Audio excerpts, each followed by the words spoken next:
Welcome to Bled Talk, the podcast where insightful conversations meet language learning.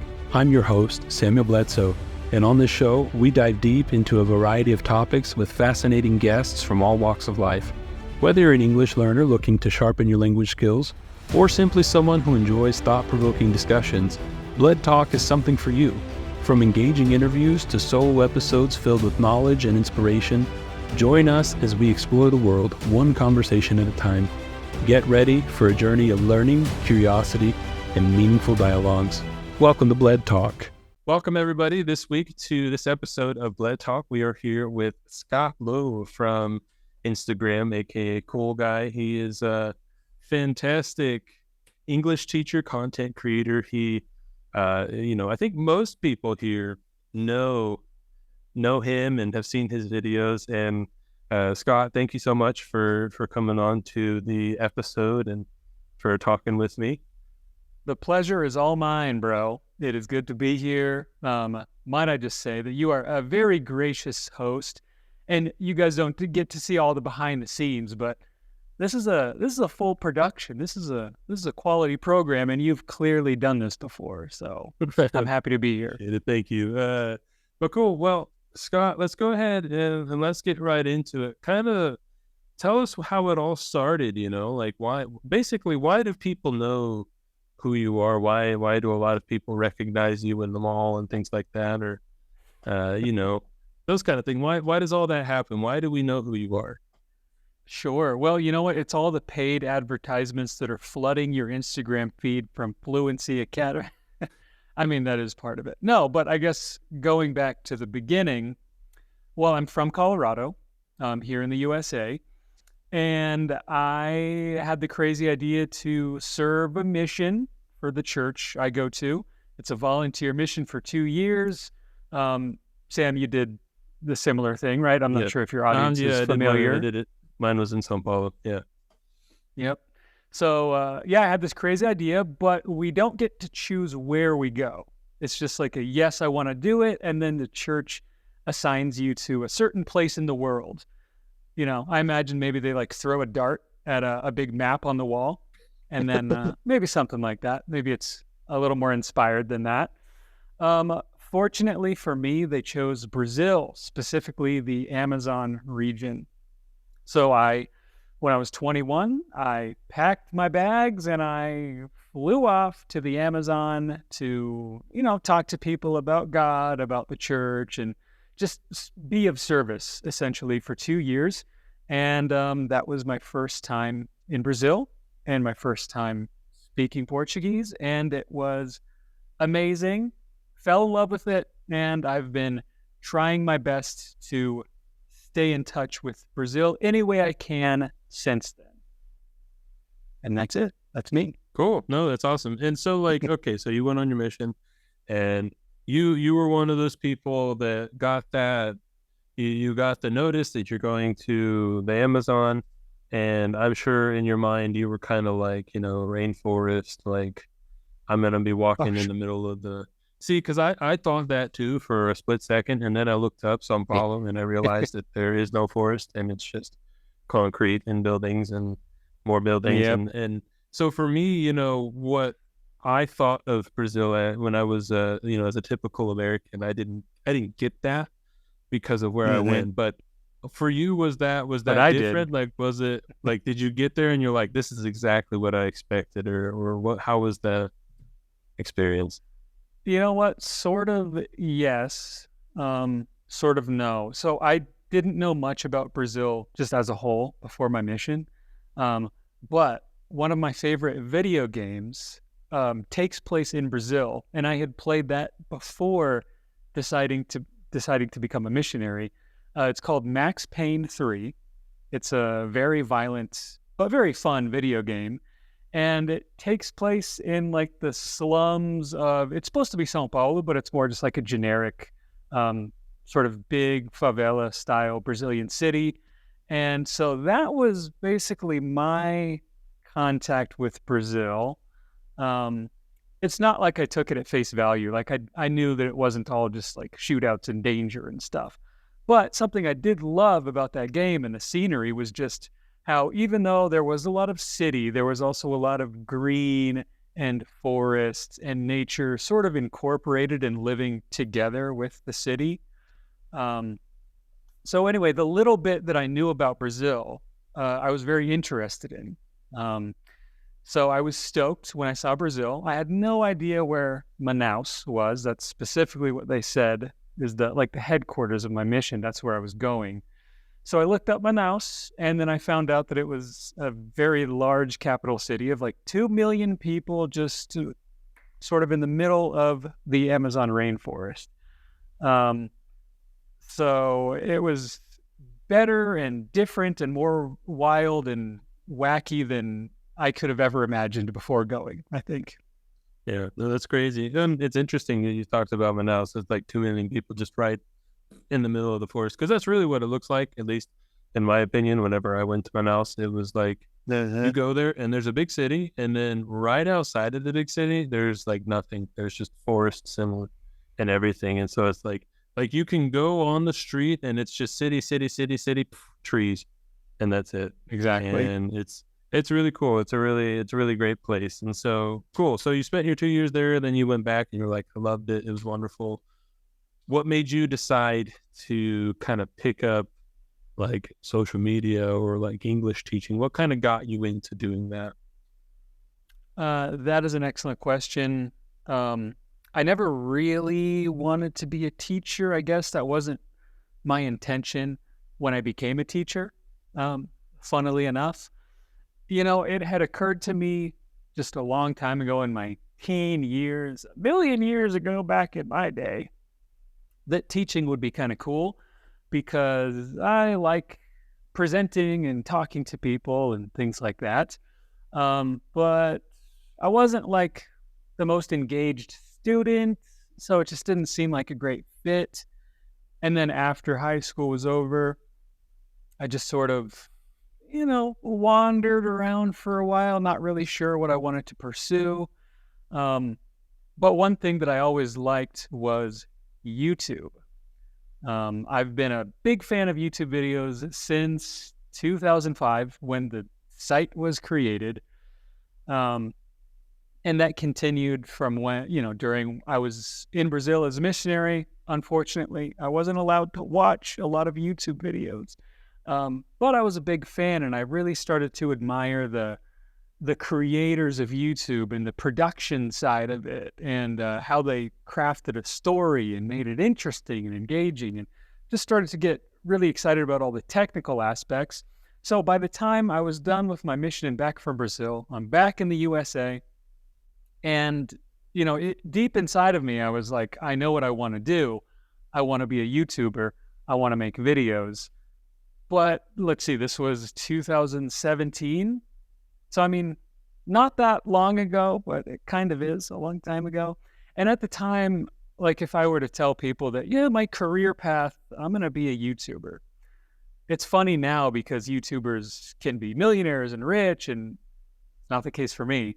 But it seems a lot more legitimate to be a content creator nowadays. But 7 years ago, it would have been a joke. So I guess I was sort of afraid to pursue that at first. Plus, I didn't know what to make videos about. I just didn't have a niche. I didn't know if there was a niche for me that existed. So I had some friends from Brazil from my mission that kept in contact with me. And they would occasionally ask me questions about English and just ask for little English tips and things like that.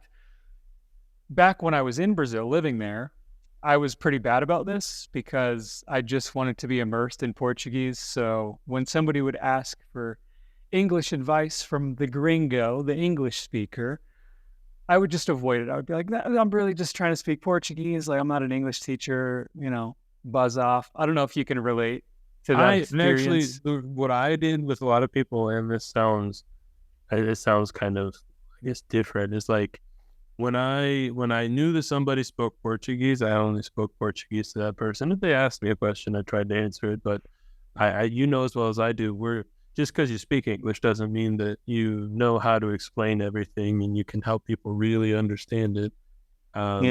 And so for me, I answered what I could. But like if I met someone that was an American or that I knew was a native English speaker, I would not speak in Portuguese with them. And the reason why I didn't do that is because I was tired of trying. Like for me, they would speak really slowly, and I was like, I can get this message across a lot faster if we just switch for a second. We can go back, it's fine. But like, I just need to know something really quick. And so, they would be talking to me, and they'd be like, and I'm like, look, just talk, please. And yeah, I was very, oh man, and I know the word in Portuguese, it's apressado. It was like, I don't know. I really wanted to move things forward. And so like, I was always, I don't know. And I always tell people, I said, a trick I always had to make people who didn't want to speak English is that I would just keep talking to them in English and wait for them to respond in English. Cause I knew that they would. It'll happen. I said, if you can be more stubborn than they are, you can get it, because eventually they're just going to stop.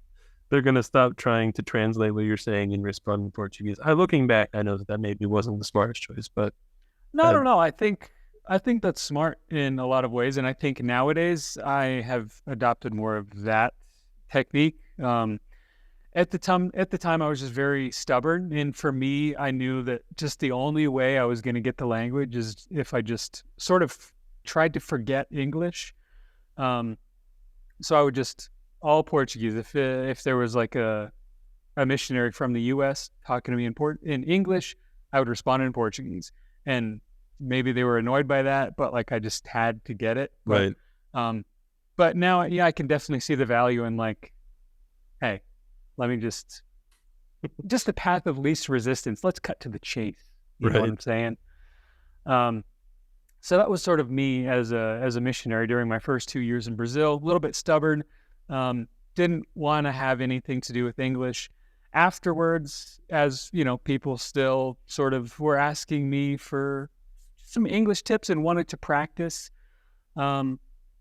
It started to occur to me that, okay, well, I'm responding to all these people individually, these little English tips and these little things. Maybe I could just make a video and then they could all watch it and I wouldn't have to respond individually. So that's when the thought occurred to me to, okay, maybe I'll just make videos that are valuable English practice. And so yeah, at first it was very like sort of small scale thing. And then, people started watching them for some reason, and I don't know, it found its audience. Do you feel like you kind of got into like teaching online as, or I say like, like giving like tips and things like that? Did you kind of get into that before it like got as flooded as it is today? Or would you say that it was still pretty like the competition? I say competition, but like were there as many content creators back then as there are today? I know exactly what you mean. And I think about this often that a lot of it comes down to luck, Yeah, I'm very grateful that I am an old man, and I got into it when I did. Because at the time, when this idea started to formulate in my mind, like, oh man, I'm going to be a gringo YouTuber for Brazilians. This is a crazy, wild concept. Nobody's ever done it before. Quick YouTube search. Oh, there's Gavin Roy. Oh, what a jerk. Look at his perfect hair. Look at his perfect smile. I hate this guy. So that was sort of my, I was discovering that like, oh wait, I'm not the first person to think of this. Of course not. But at the time, it was definitely a smaller group of content creators that are from the U.S. that are making content for Brazilians. Off the top of my head, Gavin with, small advantages. We're friends now, by the way. So, right. No longer, I don't hate him anymore. No longer do you hate his hair. It's exactly. Yeah, it's I admire it. Well, it was always jealousy, really. It was always jealousy of the hair, the success, all that stuff. But I did see him as competition at the time, which now I realize is kind of silly. But anyway, it was him. It was Jackie Katzis, lovely. It was Tim from Te Explica. It was Man, that's I about I it mean, when it comes to like that's American. Like I call them because my first ever like famous person that I say famous, but person that a lot of people knew that I interviewed was Jackie. She was the first person that I talked to a long time ago, and I was telling her, I was like, you're one of like the English titans when it comes to like online presence, because like absolutely. Gavin, Jackie, and Tim, like you were talking about, those three were, yeah, they I have known about them since I got back from Brazil. You know, like they just kind of show up.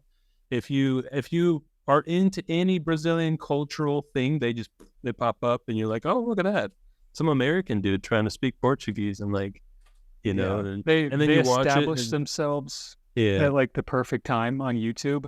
yeah, And, they just their got into videos. it, Oh and yeah, now they're reaping the benefits. Maybe, I don't know. I think they are. They all seem to be doing pretty well. But yeah, so definitely. you got on there, and you're like, okay, I'm not the first one. So what did you try to do to be different? Like you saw that, and I know, correct me if I'm wrong, but you probably had that thought of, how am I going to compete with these guys who have been here for however, who knows how long, and they already have their strong following base. Like, what am I going to do? Because at first, as content creators, for those of you who don't know, we all start out thinking that someone's either going to follow, they're either going to follow Scott or they're going to follow Sam. They're not going to follow both of us, because that just doesn't make any sense. But Yeah, I mean, you have a limited number of follows and you have to use them carefully. They have to choose between, right, of course, it's silly, but yeah, I think that really is, at some point, that's how we once thought, especially just sort of years ago, before I understood how any of this worked. Um, so you're right. Yeah, I did see sort of the big three, or, four or whatever. And I thought, man, okay, I really want this though. How am I going to do it different? And young me, I mean, I had a lot of kooky ideas, and not everything worked out. At first, I thought I was going to do, okay, these people just want to make videos and show off their Portuguese skills, but is that really helpful? Like, that sucks. I'm going to speak all in English on my channel, and it's going to be way more valuable, and which isn't necessarily a bad thought, but it was just like, my intention of doing it was, I thought I could be like so much better, and sort of this self-righteous attitude. Silly. Um, so it sort of started that way. And then I just realized that, hey, there's nothing wrong with just speaking Portuguese sometimes. And I love to speak Portuguese. I love the Brazilian culture. I love tereré. I love the music. So why don't I just like try being myself a little bit instead? Um, so I sort of started my YouTube channel, and, made, I don't know, maybe like one or two videos that didn't really do much, didn't really have a lot of views at the time, but it was basically just like practice. It was the 1.0 beta version of me just seeing what it's like. So to rewind a little bit again, what I was really interested in with the videos was the production side, the lighting, the camera work, and the editing. That's really what I wanted to do. I wanted to edit the videos and make them look cool and sound cool. And I just didn't have anybody to right. You didn't have be the my content subject. to edit. Yeah, You were like, well, I don't have this, so I'm just gonna make it, and I'll do the fun part is editing, and I get it. I understand. Yeah. yeah, that's exactly right. So I just, eventually I just, well, I'll have to be the guy. I'll have to film myself, like a jerk, like an idiot, whatever. Um, But then, yeah, after I got sort of the editing thing out of my system and I started to learn more about it, then I could start to have a little bit more fun. I started to show my personality a bit more. Um, and the pandemic was starting at that time. So, the channel was still very small, like, I don't know, 100 people or so had found it.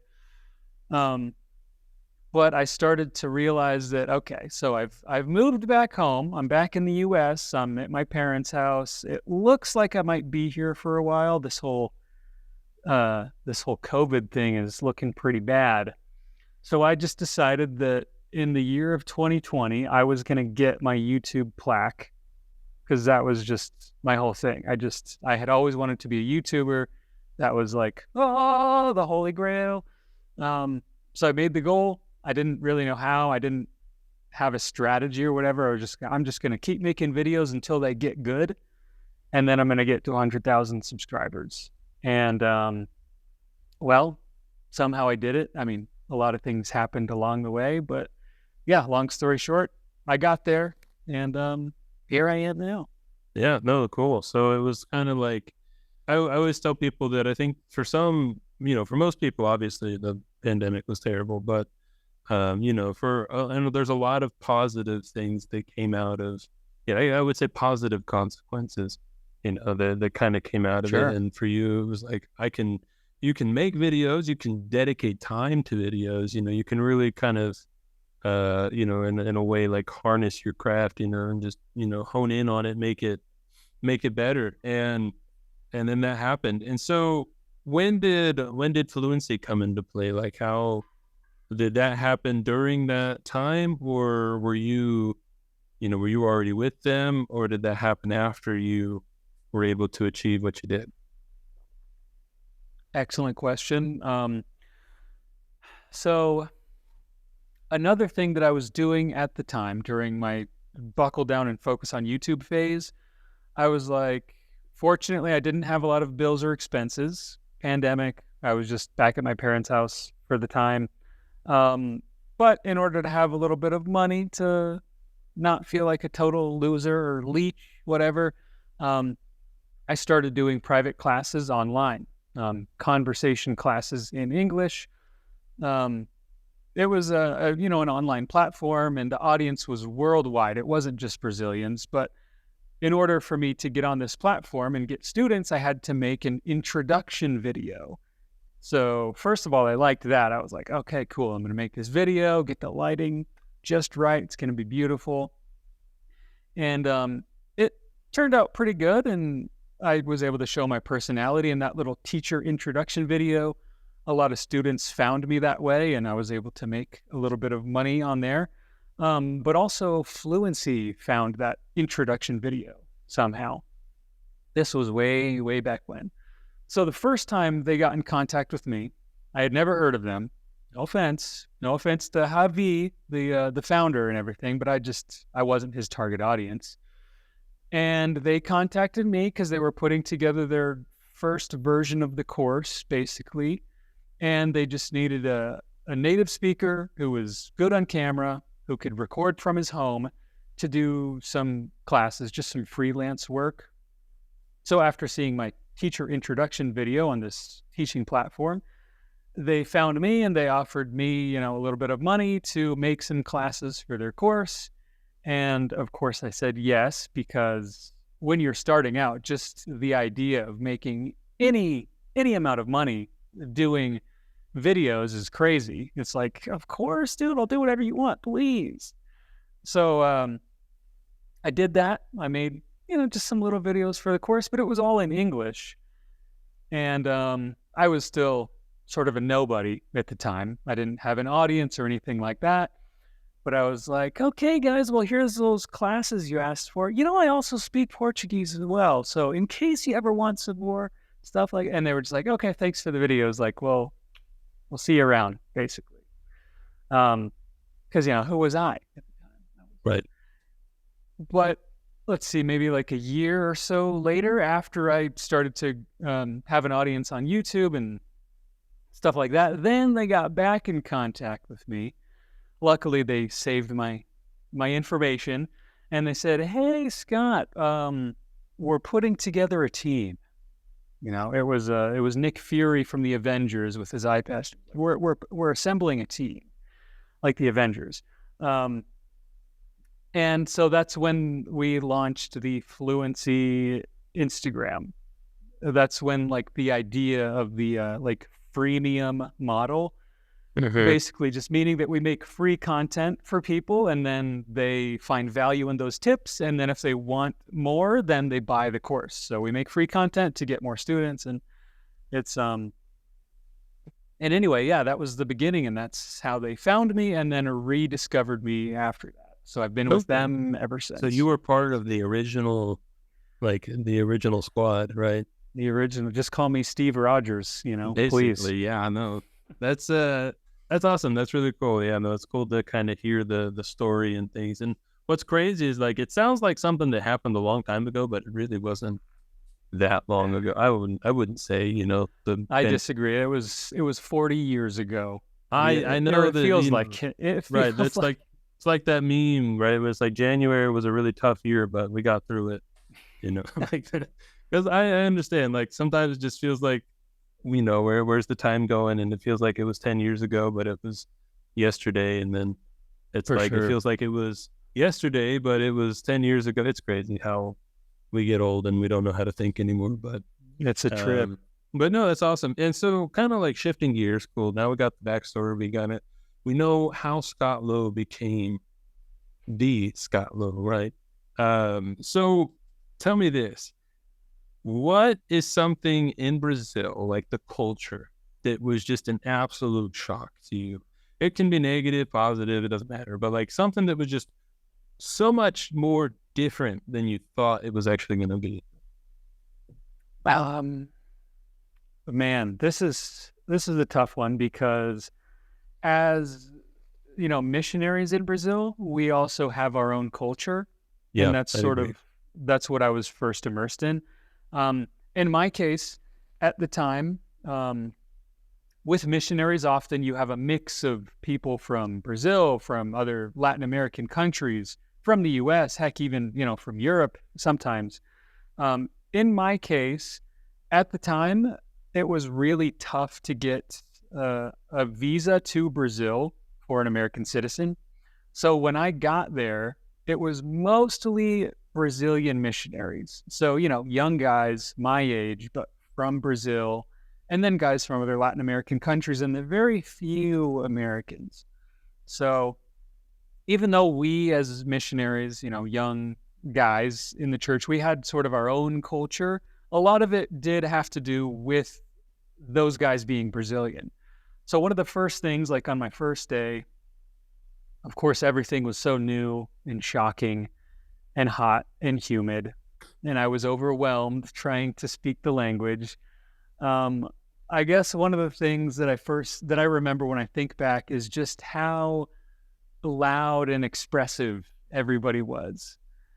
And that's what comes to mind, maybe especially because of the juxtaposition of how I was feeling as a young, shy American guy in Brazil for the first time, with all of these Brazilian guys just like having the time of their life in this new place. They're among friends because, of course, they all knew each other and I was the new guy. Right. But I was just like, wow, like even though we're out here working hard, sweating, this apartment that we're staying is nothing to write home about. It wasn't great because we don't live a life of luxury. We live just a very normal sort of humble thing. Like we're out there volunteering, So I was looking around and I was sitting on this mattress, just like on the ground, no sheet or anything, just because I was new. It's not because Brazil is like that. It's just because you didn't take sheets, just like I didn't take sheets. And yeah, exactly. It hadn't occurred to me. And so I was the new guy. And so they were like, yeah, well, luckily we have an extra mattress. Let me pop it on this tile ground and you can just sleep on that. But despite those conditions, whatever, as, humble, poor sort of missionaries, everybody was having a good time. They're sitting around, they're staying up late, they're drinking this weird tea drink. This grass water. This grass water. That can't be good. Oh, that's what I thought the first time. Anyway, so that's it. The jovialness, the fun, the social, I like that. I like that you said that. Sorry to interrupt, but go ahead. Like that you brought that up because I think that really isn't. I don't think it's as like missionary cultural as it is just like Brazilian cultural, because I watched a video the other day and there's this guy who moved to Florianopolis and like basically he makes money in dollars and he's living there single and he's just dogging on America about how much he hates the U.S. and the social life and the aspects and all these things. He's like, he's like, Brazil, you can just talk to anybody, and in the States, nobody wants to talk to you. I was like, that's totally not true, but whatever, man.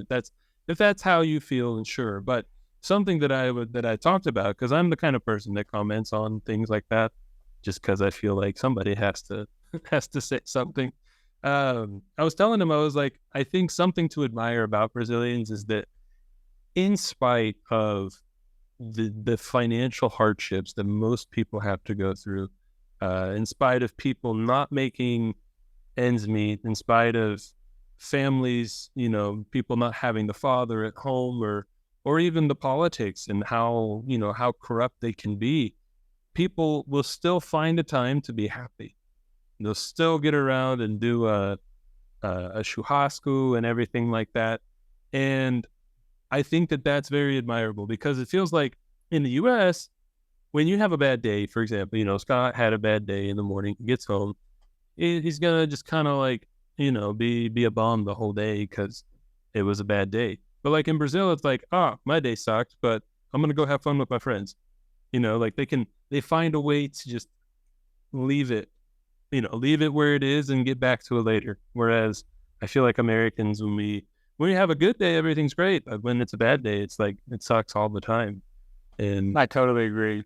I think I love that you said that. And that's something I definitely value now, about Brazil. Is, like you said, you have a bad day, but other people still want to have a good time, and they will invite you multiple times, even though, if I'm having a bad day just because of the culture here and my upbringing, yes, I'm just like, nah, just the day's over. Like it's a lost cause. Let me just be bummed out. They'll invite. And like genuinely, you can tell that they want you to have a good time. So eventually I give in, and then I go out, and then I do have a good time. So that's something that I really appreciate. And then real quick, the other thing, just a specific thing that comes to mind, when you go somewhere, you say hello to everybody, you greet every single person individually, and then when it's time to leave, you go around and you say goodbye, good night to every single person. And does it take time? Absolutely, but yep. It's a part of it that I really like. Yeah, it's funny you say that, because like even on the basketball court, like where you expect people to be like just playing games and everything, people will show up and like wait for the game to be over to say hi to everybody else who's there. It's crazy. I'm like one time we said hi to a guy and he was talking to us and he's like, oh, I got to go say hi to everybody else. And I was like, why? Like, for me, right. It's an interesting concept, but for them, no, it's just the way of life. And then like, so you obviously you got to know Brazil in the north, right? In Manaus and the Amazon. And so food for you was different, different flavors, different things. You got to have, what is it? Tambaqui, which I love. I love that fish a lot. Oh, yeah. You got to have tacacá. You got to have, what's the other one that people really like? Vatapá. All of those things. You got to eat all of these foods as like your introduction to Brazil. And how was that for you? Did you like it at first, or no?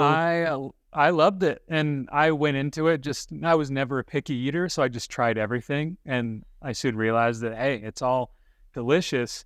The only reason it was a bad thing that was my introduction to Brazilian food is because it took me years to realize that not all of Brazil eats like this.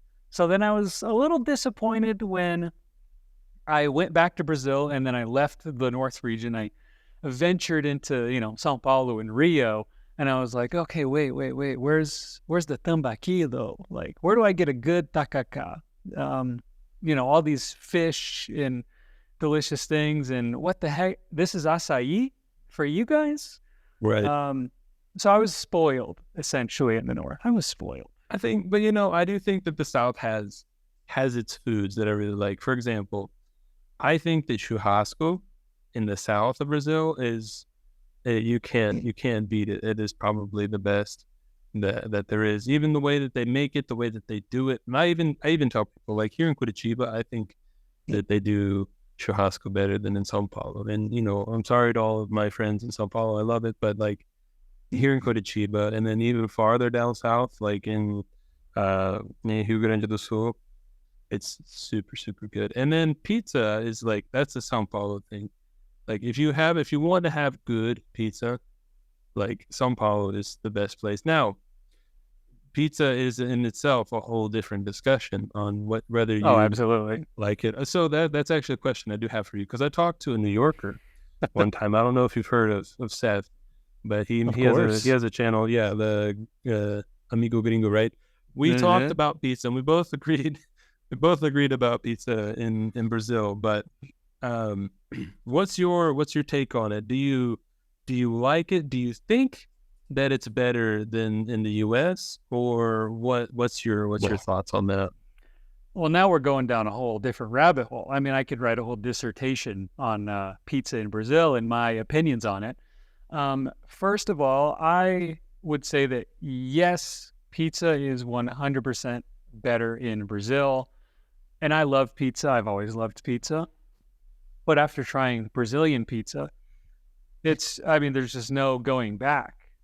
Do I still eat pizza when I'm in the U.S.? Of course. But I miss the variety of toppings, the variety of flavors. I miss the concept of the rodízio de pizza, which really should exist and be more common in the U.S. because as a people who love to eat, we love to eat pizza. We love the all-you-can-eat concept. It was, it was a shocking reality you don't have to any find pizza buffets in Colorado. Well, I'm not talking about just a pizza buffet, Right, though. not like the pizza buffet, but you like people going to your table and being like, I want them to bring pizzas to me constantly, and for me to feel like some sort of royalty or emperor and say, yes, one of those. 2 of those, my good sir. No, I'll skip the Portuguesa. On second thought, give me a slice of that as well.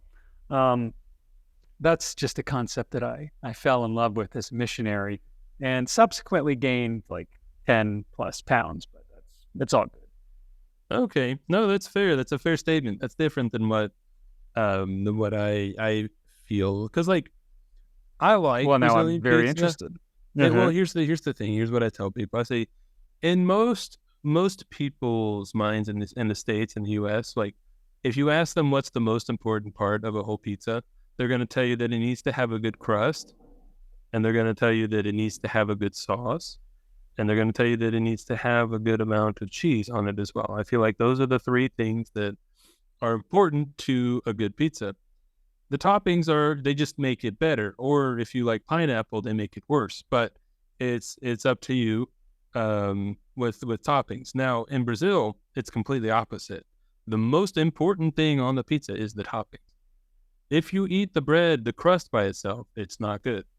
And most people here will tell you that. And you even brought up rodízios. Now let's talk about that. They give you a plate to put your crust on. Your crust. Because they know that the crust is bad and that you're not going to eat it. So if you eat the crust, you're just losing money. You're cheating yourself. Right. Eating the crust when I could be eating another plate of delicious toppings. Exactly.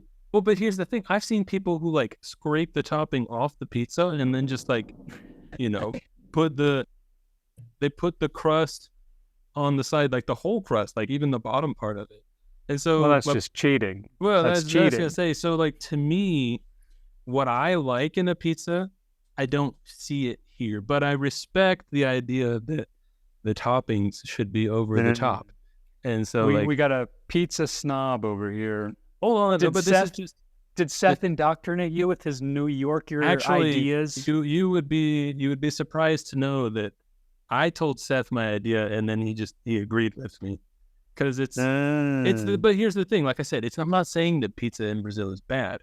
I'm just saying that what I expect from a good pizza, I don't find. But here's the thing, they have bonuses, they have like extras. So it's like on the test itself, they bombed the test, but they put so much extra into extra credit that makes it okay. And so you have a justification for it, so I have to respect your opinion. You backed it up. But like, for example, like chocolate borders or whatever, chocolate filled crust. That's it's fantastic. That's brilliant. We don't have that. I would love to have that in a pizza in the States. But once again, I feel like if we put chocolate into our into our crust, and if we just here's another thing as well. A lot of people, when they judge American pizza, they talk about like Little Caesars, right? Or Domino's or Papa John's. And like, that's not... What a sad comparison. That's not the pizza. No, that doesn't represent us. So what it needs to be is you need to go to like these mom and pop stores, right? The local pizza joint. And you have to get some of their pizzas and try those things, because I feel like that's kind of the comparison, right? No, that's totally true. And one of the best pizza places that I've been to in general was here in the U.S., and it was a little mom and pop place. It's actually called My Dad's Pizza Place. That's the name of the place. It's in rural eastern Washington, in a little nobody town of like less than 1,000 people. It's where my grandma lives on my dad's side. And I went there recently, and yeah, one of the best pizzas I've ever had. I just won't say it was the best, because it was missing a very special secret ingredient called catupiry that just elevates certain Brazilian pizza experiences above even that one. So, I do agree with you on that, though, because I feel like, well, it's like whenever people try to tell me that catupiry and cream cheese are the same thing, I'm always like, that's not true. I was like, let's talk about. I'll sit down and I'll have a fight with you. Like, we'll go through ingredients. We'll talk about, can you make a cheesecake with catupiry? You cannot. It's going to taste really weird. Yeah, please don't try. It's one of those things that, there's certain ingredients, but I agree with you. I do agree that catupiry, it takes pizza to like a whole new level. But that's interesting. And then go ahead. Sam, sorry, while we're on the topic of food and cream cheese specifically, can I talk about a controversial opinion I have? Sure, go ahead. And this has gotten me in trouble in the past. As much as I love Brazilian food in general, sort of the one American version that I prefer over the Brazilian version of a food is carrot cake. Really? And that's like a big dessert in both places. Brazilians, they love a good bolo de cenoura. In the U.S., some weird people also love carrot cake, myself included. And here's the thing I don't agree with, is chocolate frosting on carrot cake in Brazil. And especially like a weak little thin chocolate frosting. That's just commonly how it's presented. I always tell people, I preach the good word of cream cheese frosting, which is the proper way, and the way that we eat carrot cake here in the U.S. A good, creamy, thick. Well, and something I tell people, like, if there's one thing, there's a lot of things I miss, but one thing that I miss when it comes to cake is cream cheese frosting. Like, or just frosting in general, I think the U.S. does a really good job with frosting. I'll just put it at that. Or like, it's like ice cream cake. That's a whole different concept too that I think people just need to accept. My goodness, hold on a second. There we go. But yeah, I love cream cheese frosting. I love like ice cream cake. I think sweets in the U.S. I'm not gonna say that sweets in the U.S. are better than Brazil, because I think Brazil has a ton of sweets that are super good as well. But true, I think that they both have, like, it's a very close match. It really just depends on what you like, what you like to eat and things like that. And staying on the topic of food, but it's interesting you brought up carrot cake, because I can't remember the last time I've had carrot cake like in the U.S. I've had carrot cake here a lot, but not in the U.S. So hot dogs. Let's once again, this is one that Seth and I both agreed on. So I'm sure you might have a different opinion, but what's your opinion on the difference between American hot dogs and Brazilian hot dogs? Now, when we talk about hot dogs, it's just like here in Brazil, right? If you go to like some like cheap place, you're gonna get a cheap hot dog. But like if you go to a really good hot dog place in the States versus a really good hot dog place in Brazil, what's the winner? Who's gonna come out on top for the category of a hot dog? Not a sandwich, but a hot dog. Yeah. Well, I mean, brother, we're getting back into the toppings debate where the emphasis in Brazil is just on, in my point of view, essentially it's a contest of who can put more stuff onto a hot dog and bun without it, without it creating a black hole and consuming the universe. Because it seems like that's what some people are trying to do by making these monstrosities, mashed potatoes and corn and introducing other kinds of meats on top of the hot dog. I mean, do I enjoy a monstrosity like that? Absolutely, I do. Yeah. I'm just a toppings guy myself. And then, so when we get into the conversation of hot dogs, comparison, who wins? Brazil, look at this, o dogão de Osasco in São Paulo. Like, look at this huge creation, right? freaking meal for a family of 6, compared to the poor little, coitado do hot dog of the United States. It's just a bun and a wiener and maybe some ketchup, maybe mustard if you're feeling spicy. I'm an experienced food lover myself, so I know that that's not exactly the reality. Right. We have good hot dogs here as well. You just got to know where to find them. Chicago dogs. A good Chicago dog, my friend. I was born in Chicago, and I appreciate a good Chicago dog. Get the onion on there, get the toppings. The relish is really just brings the it. relish. Yeah. Yes, and you have to start with a good hot dog. Yeah. That's the basis of everything. A good thick weenie makes all the difference. Okay. No, I get that. So, you didn't answer the question, but you gave us some good explanation. But here's I'll say it. I'll say what I feel, right? Sure. I please. think, like you said, would I eat a Brazilian hot dog? Absolutely. 10 times out of 10. Delicious. Fantastic. But I feel like there's so many toppings on it because the hot dog itself is not that good. It's like, we need to make up for what the hot dog doesn't have. So let's put a lot of good stuff on here. And it kind of turns into like a sandwich, or like you said, it's like Totally a whole family meal into just one. How much can we get on it before the bun just absolutely collapses?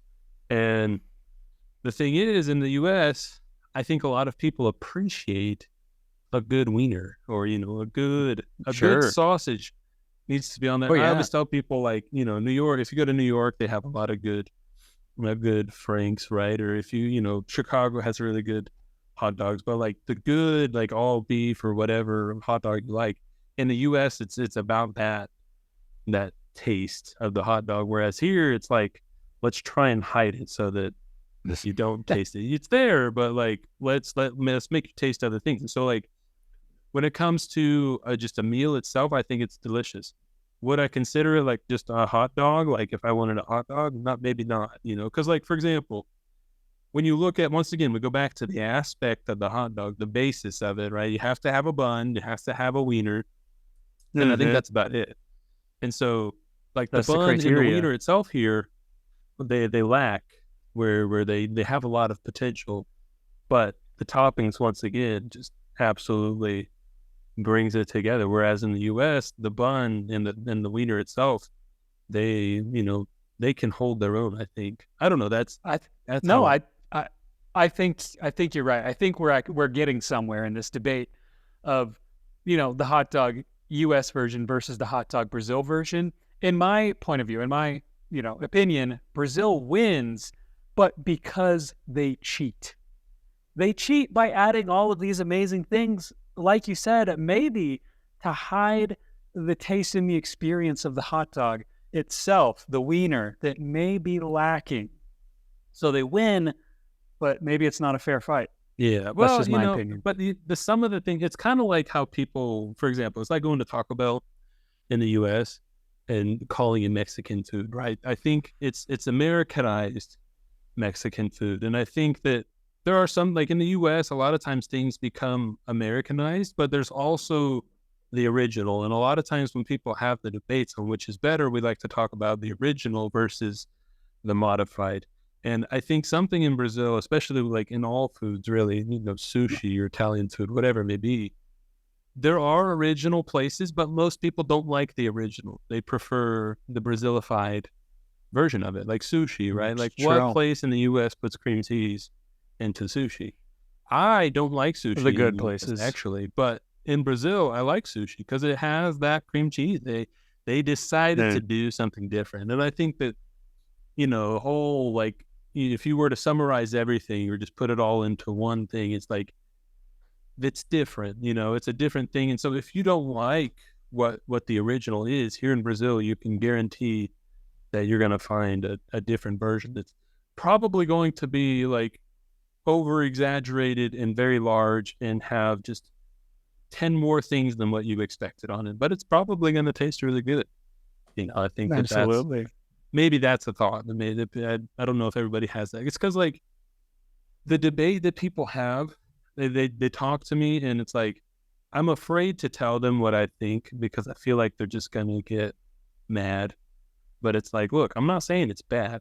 I'm just saying like, to me, this is a hot dog and this is a whole different category. It's its own thing. Right. It's like going into boxing and being like, okay, this guy weighs 175, this guy weighs like 600.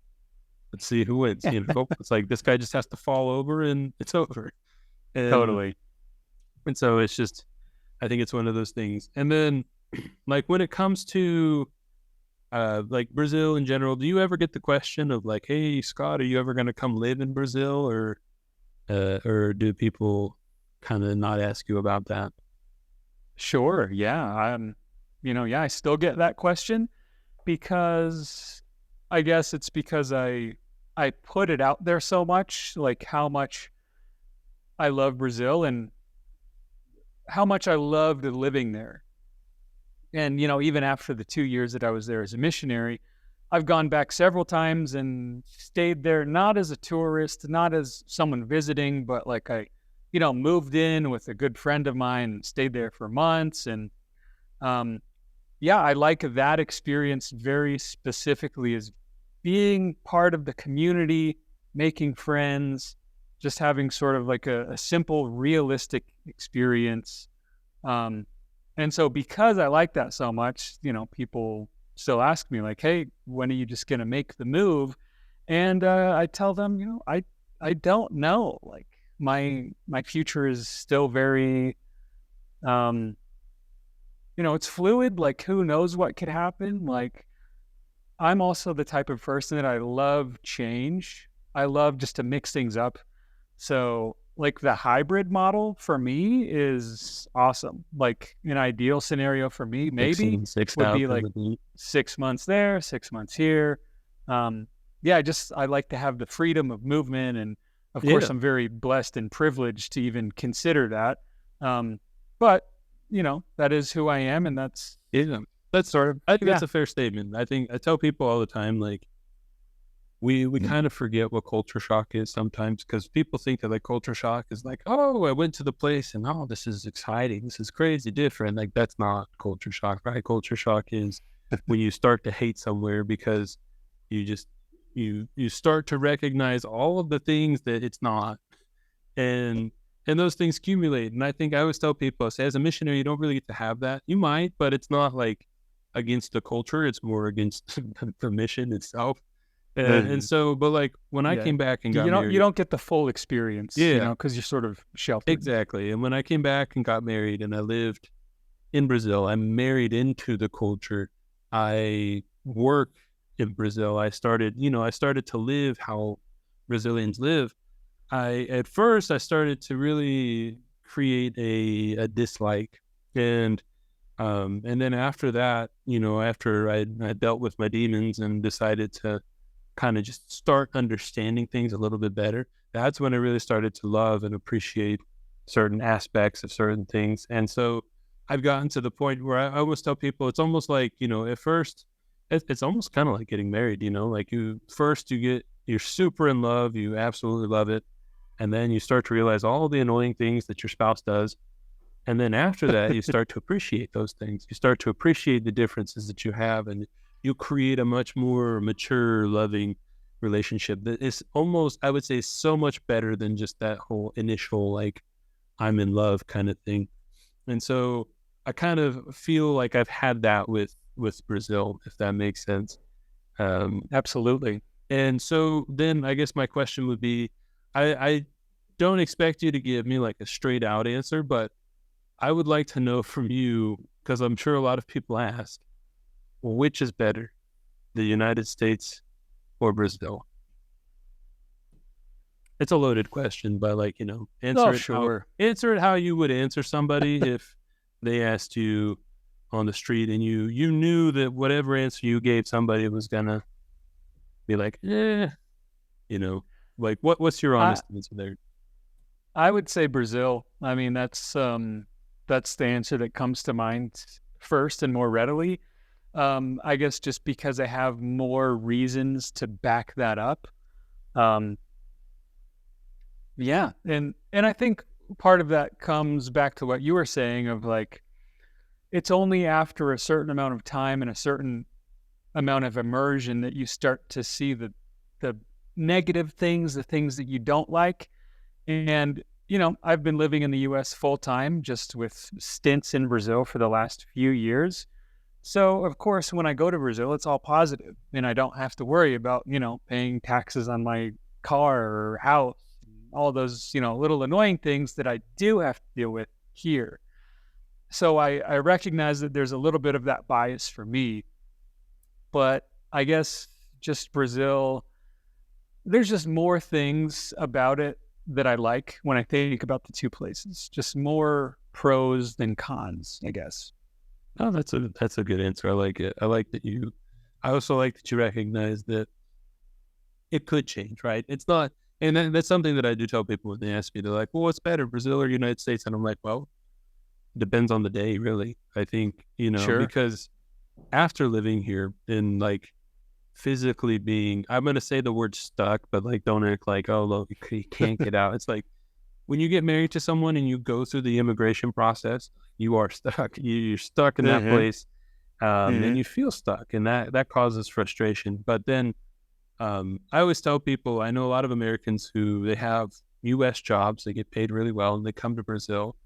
And basically, they set up an American life in Brazil and then say that they love Brazil so much better than the U.S. because it's cheaper and this. And it's like, you're not living the reality of what people go through here. And Exactly.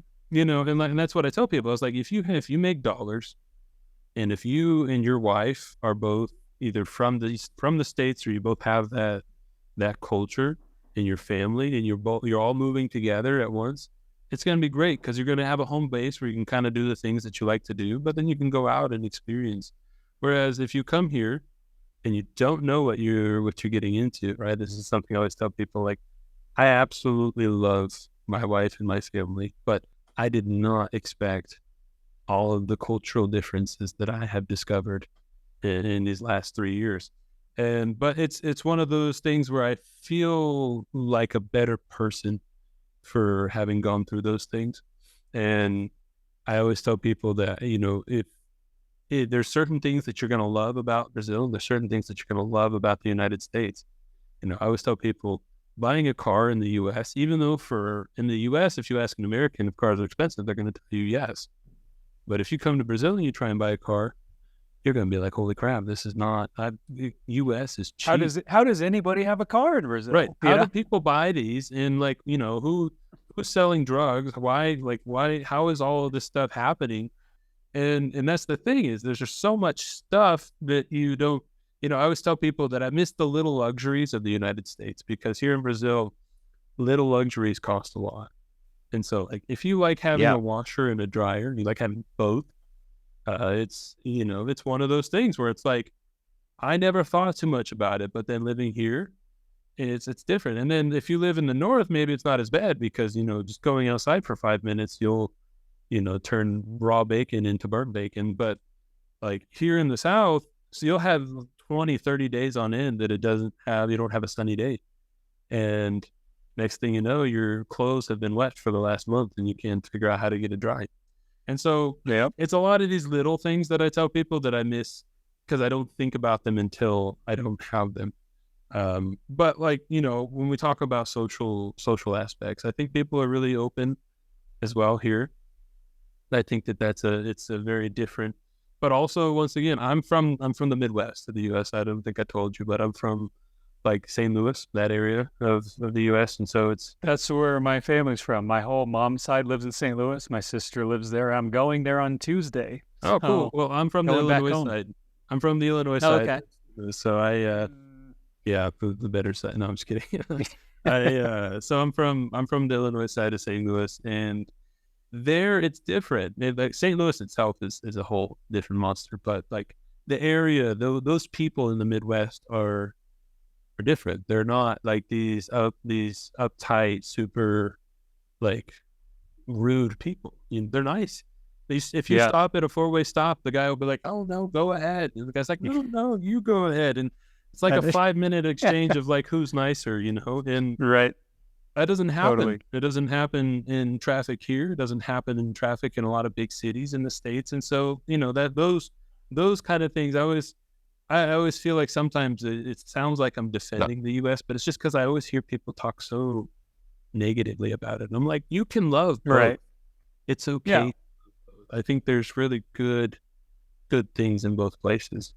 Yeah, as if the U.S. was a monolith of like one experience of like, oh, you're in the U.S., so, well, New York is this way, so the U.S. is that way as well. And that's just, that's not the case. Like, I've also had experiences in parts of the U.S. Like I lived in L.A., like Hollywood for a little while, and there were some cool aspects of it, but some of it left a bad taste in my mouth. But I would never project that onto the whole of the United States. There's great parts of it in sometimes places that people don't expect, like most Brazilians don't even know where St. Louis is. No. But I have so many good things to say about it, and it's actually a place that I would highly recommend people visit. So yeah, totally agree with that. My first podcast episode was about the best places to learn English in the U.S., and I told everybody it was the Midwest, just because nobody goes to the Midwest. And so since nobody goes there, you're going to find the highest quantity of native speakers who don't understand you if you don't speak, really well. But like you said, it's like people go to Miami and they think that the rest of the U.S. is Miami. And it's like, no, I don't know if you've read some of the news lately, but like there's a different dialect of English that has formed in Miami because of how diverse Miami is. That's interesting. And so, and so people will go there and be like, oh yeah, the U.S. is this way. And I was like, where have you been? They're like, well, Miami. And I was like, okay, that's not really a good explanation, but sure. Okay.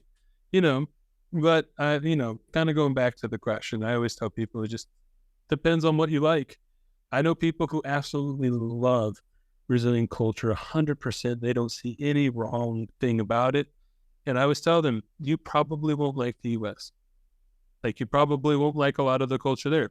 And I know people who love U.S. culture. American culture to them is like religion, and they just absolutely breathe it in and love it.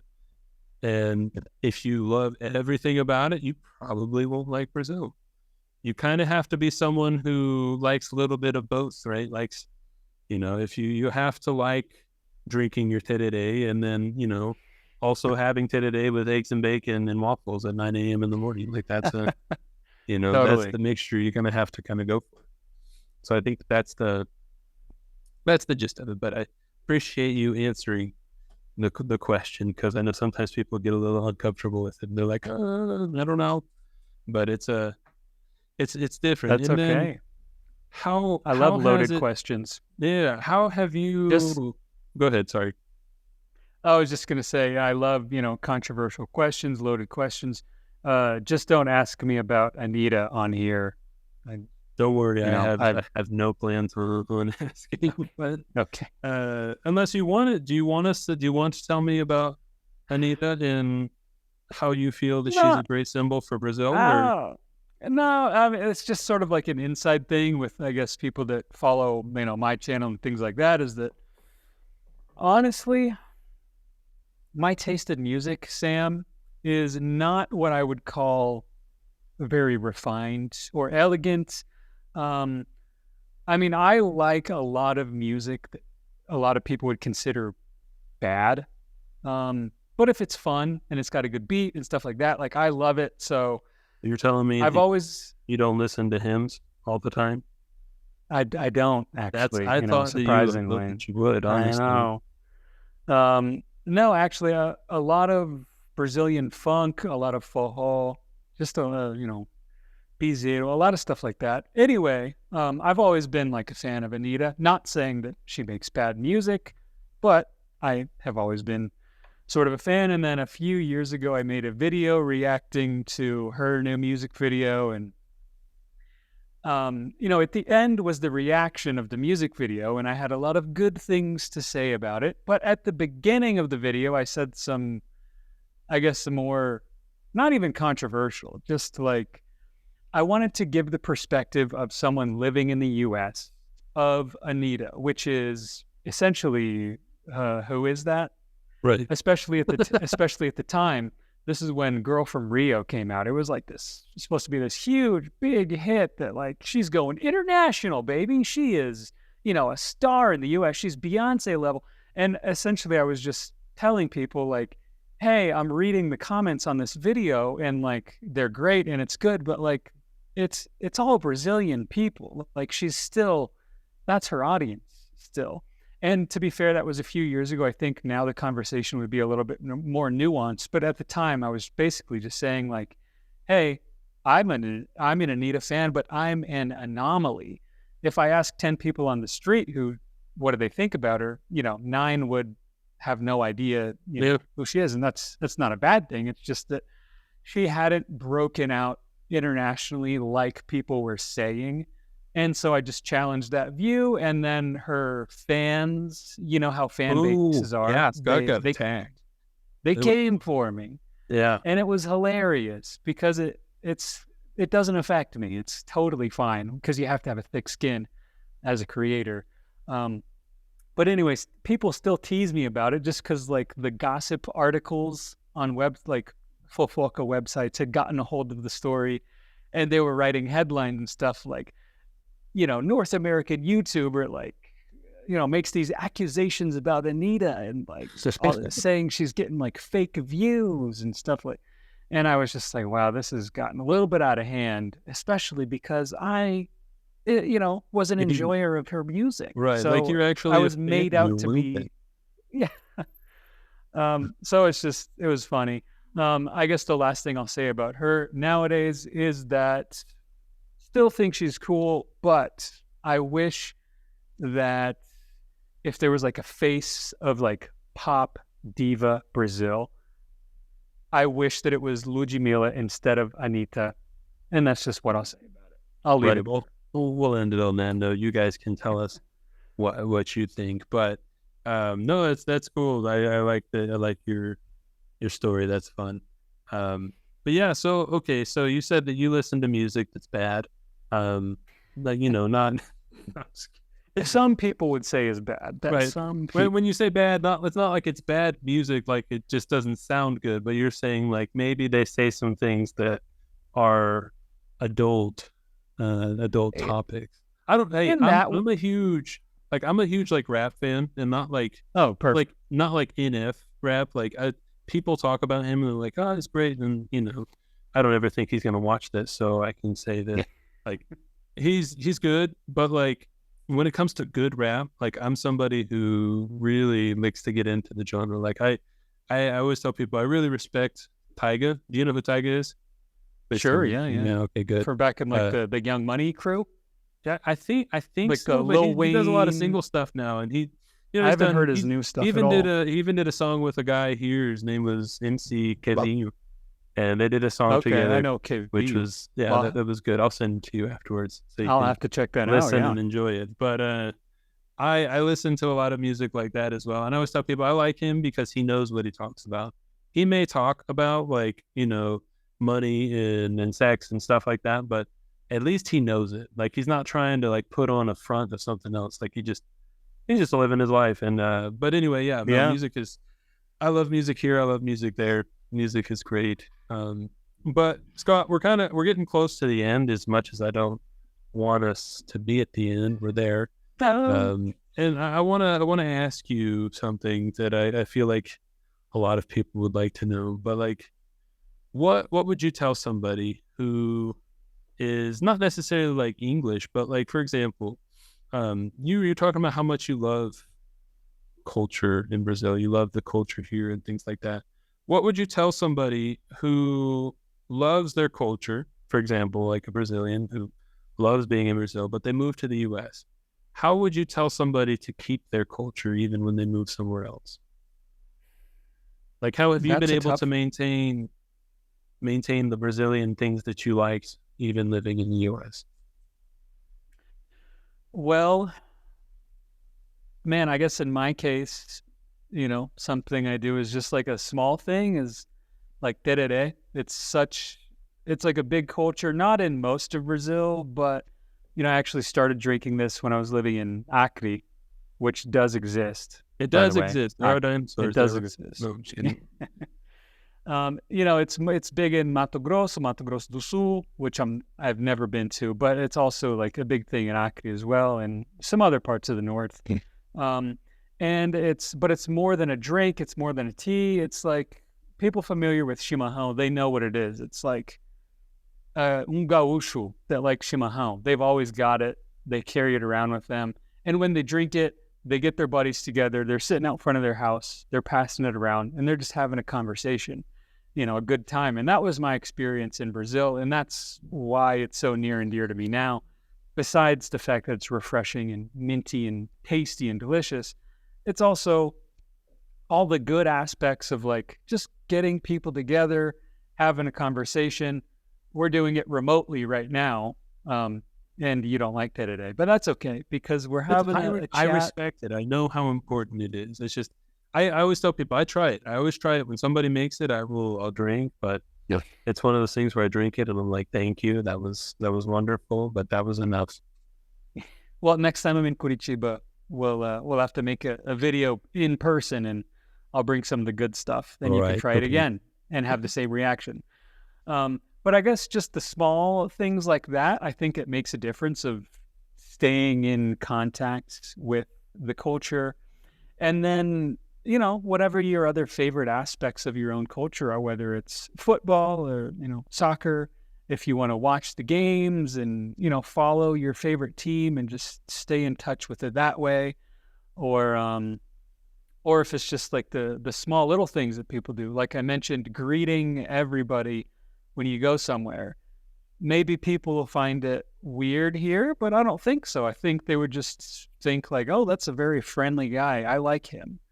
I think it makes a difference. And it's sort of like you're bringing the best of your own Brazilian culture to a different place. So any small ways that you can incorporate it, or even big ways, I think you'll end up being happier for it.